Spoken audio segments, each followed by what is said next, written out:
সকালবেলাটায় mobile open করে ইনবক্সে আমার এক কলিজার ছোটো ভাই লিখেছে, ভাই বাংলাদেশ ক্রিকেট টিম নিয়ে এমন কথা না লিখলেই পারতেন। আরে ভাই, বাংলাদেশ ক্রিকেট টিম নিয়ে খারাপ কথা কি কেউ বলতে চায়?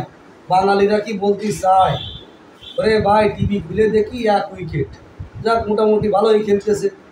আমি গেলাম একটু মূর্তি বোঝো, প্রস্তাব করতে গেলাম, যাই এসে দেখি 3 উইকেট নেই।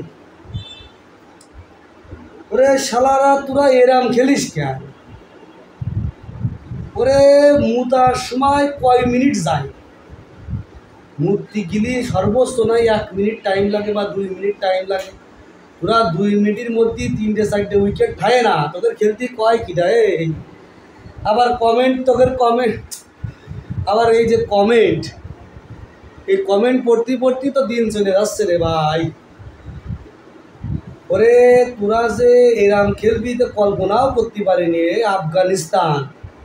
আফগানিস্তান কবে আইলো রে? ওরা অস্ট্রেলিয়ার মতন দল দিয়ে হারাই দেবে। তোদের কাছে এড়িয়ে যাবে ওরা নিমিশে। আর তোদের করলোটা কি? আগে পান্তা ভাত খাতিস, শক্তি ছিল। এখন বিরিয়ানি খাস, শক্তি শেষ। বাইরে ভাই আসছি। ও লিটন দাস, তুই যা করলি রে ভাই, তোর ভালো লাগতেছ না। যাই হোক, ইনবক্সে আর কেউ জ্বালায়েন না ভাই, কিছু মনে করেন না। কলিজার ছোটো ভাই, বড় ভাই, বন্ধু ভাই, বিদেশে প্রবাসী, সবার কাছে একটা অনুরোধ, যা কিছু করার, যা কিছু লেহার করে দেবেন কমেন্টে এসে। কারণ আমি অনেক কষ্ট করে আপনাদের কমেন্ট রিপ্লাই দিই, কমেন্ট পড়ি, ভালো লাগে। কিন্তু এই যে বাংলাদেশে ভাই, এই বাংলাদেশের জার্সিটা খুলে টুস করে এই যে আর্জেন্টিনা করেছি, মনটা শুয়ে যাচ্ছে। এখন মনে হচ্ছে ফুরফুর করে আকাশে উঠে, বুঝছাও? এই যে মার্টিনেস, এই যে লিওনেল মেসি, বুকটা ভরে যায়, অন্তরটা জড়ো হয়ে যায়। এদের খেলা দেখলি আত্মা ঠান্ডা হয়ে যায়। আর তোমাদের খেলা দেখতে আসলি বাবু, গোসল করে পবিত্র হয়ে আসতে হয়, বুঝছাও? তাও কাজ হয় না, বাসা মারলেও স্যার এক জলে।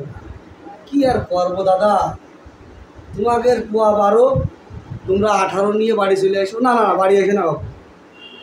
এই শুনেছি নাকি আমেরিকায় 5 বছর থাকলেই সিটিজেনশিপ দিয়ে দিই। তোমরা কেন আসবা? তোমরা ওই দেশে থেকে যাও, ওই দেশে কিছু করো। কারণ আমেরিকায় ভালো প্লেয়ার নেই, তোমরা ওই দেশে জোগা মিল দাও। তোমাদের থেকে আমেরিকারা ভালো খেলতেছে বাবু। তোমাদের যন্ত্রণার অসুবিধে তো বাংলাদেশ, মনটা ভরে যায় তোমাকে খেলা দেখতে গেলে, বুঝতে পারিস? মনে করছে যে এই মুখটা সাপোর্ট মারে, তাও তো কইলে ঠান্ডা হয় না। তোমাদের প্রত্যেকজনের 6 মাসের বেতন বন্ধ করে দেওয়া উচিত। তোমাদের মাথায় তেল হয়ে গেছে, 6 মাসের বেতন পাবা না তোমরা, বুঝতে পারিস? 6 মাসের বেতন তোমাদের বন্ধ করে দেওয়া উচিত। তোমাদের বেতনের টাকা দিয়ে অনূর্ধ্ব-19 যত কটা বাংলাদেশের স্টেডিয়াম আছে, সব স্টেডিয়ামে খোরাকি বিরতি হবে, নতুন যুবক নিয়ে আসতে হবে। বাংলাদেশের গড় আয়ু 60 বছর 65 বছর, বুঝছা? তোমাদের বয়স তো কেন 30-35, অর্ধেক আয়ু শেষ। তোমাদের গায়ে শক্তি নেই বাবু। তোমরা ওই 22-23 বছরের ছেলেমেলে নিয়ে আসো, ঠিক আছে? ওই মনে করো 90 ডিগ্রি, 98 ডিগ্রি, 95 ডিগ্রি, 120 ডিগ্রি ছক্কা মারি দেবে। তোমাদের দ্বারা আর হবে না। তোমরা বাড়ি আসো, হালকা মুইতে বিছনায় শুয়ে পড়ো। তোমরা আর মূর্তি যায় না বাবু, পাওয়া যায় না।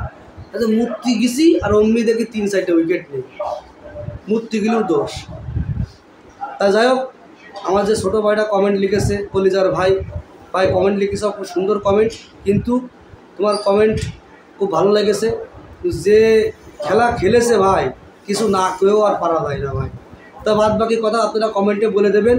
আসসালামু আলাইকুম ওয়া রাহমাতুল্লাহি ওয়া বারাকাতুহু। ভালো থাকবেন সবাই।